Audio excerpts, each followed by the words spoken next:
पूतना एक राक्षसी थी, लेकिन केवल रक्त और मांस से नहीं। वह राक्षसी थी क्योंकि उसके हृदय में करुणा और शांति की जगह छल, अधर्म और हिंसा ने निवास कर लिया था।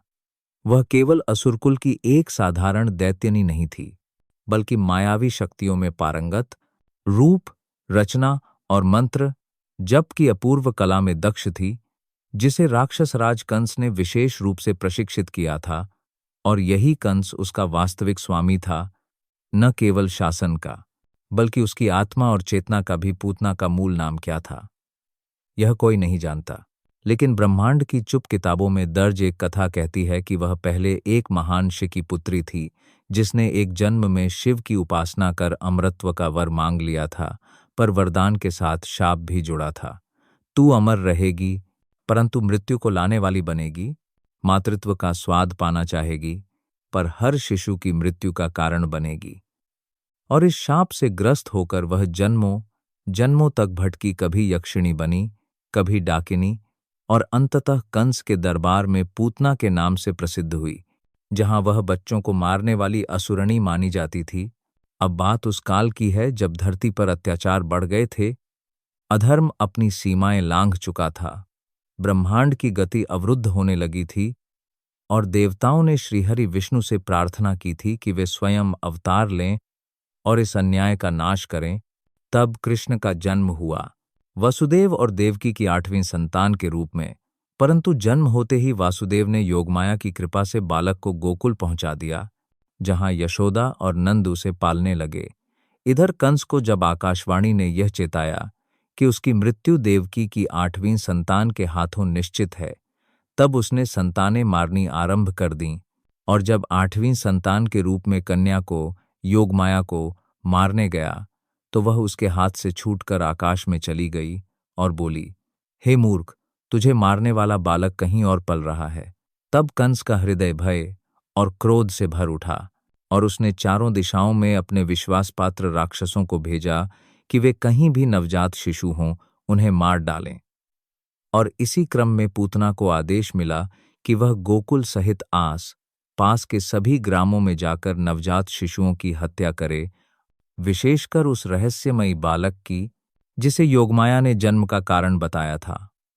पूतना प्रसन्न थी।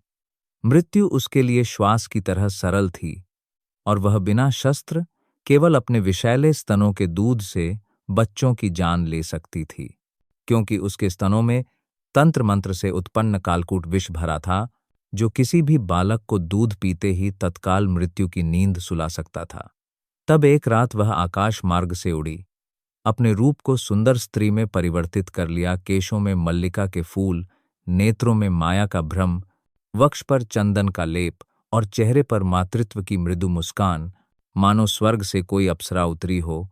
और इसी रूप में वह गोकुल पहुंची, जहां हर कोई उस सौंदर्य को देखकर थका गया, किसी को संदेह नहीं हुआ।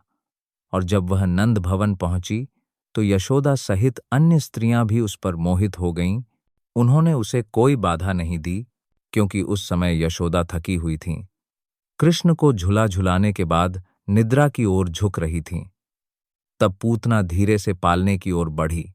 उसकी चाल में न नफासत थी, न क्रूरता। वह पूर्ण रूप से माता बन चुकी थी, और उसी ममता की आड़ में उसने बालक को उठाया, अपने वक्ष से लगाकर स्तनपान कराने लगी। पर जैसे ही कृष्ण ने उसके स्तन से दूध पीना आरंभ किया, वैसे ही पूतना की समस्त मायावी शक्ति अस्थिर हो गई, क्योंकि वह नहीं जानती थी कि यह कोई साधारण बालक नहीं, स्वयं परमात्मा का अवतार है, जिसने उसकी मृत्यु को पहले ही निर्धारित कर रखा है। पूतना के शरीर में जैसे बिजली दौड़ गई, उसकी आंखें उलटने लगीं, कंठ से चीख फूटी। उसने बालक को दूर फेंकना चाहा, लेकिन कृष्ण ने अपने छोटे छोटे हाथों से उसके स्तनों को इस प्रकार पकड़ रखा था, जैसे कोई काल स्वयं सिद्ध कर रहा हो। और उस क्षण में पूतना को अपने जन्म जन्मांतर के समस्त पाप, शाप और क्रूरताएं एक क्षण में स्मरण हो आईं। वह चाहती थी मुक्त हो जाना, और कृष्ण उसे वह मुक्ति दे भी रहे थे। उसकी चीख से पूरा गोकुल कांप उठा। वह भागी, दौड़ी, आकाश की ओर उड़ी, लेकिन कृष्ण ने उसे नहीं छोड़ा। और अंततः वह वृक्षों से टकराकर मृतप्राय होकर धरती पर गिर पड़ी। उसके गिरने से ऐसा ध्वनि विस्फोट हुआ कि सारा जंगल थर्रा उठा। गोकुलवासी दौड़े।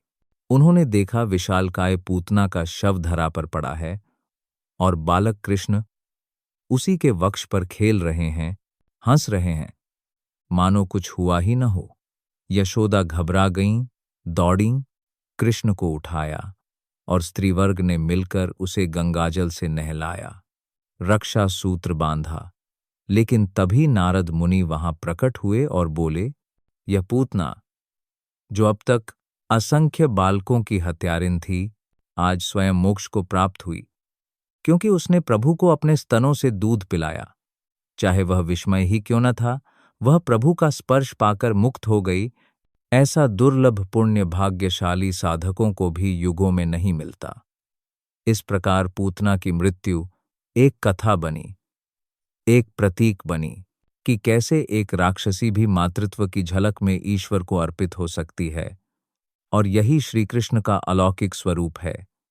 वे शत्रु में भी संभावनाएं देखते हैं, पापिनी को भी मोक्ष देते हैं, और उनके खेलों में केवल लीलाएं नहीं, जीवन के गहन दर्शन छिपे होते हैं।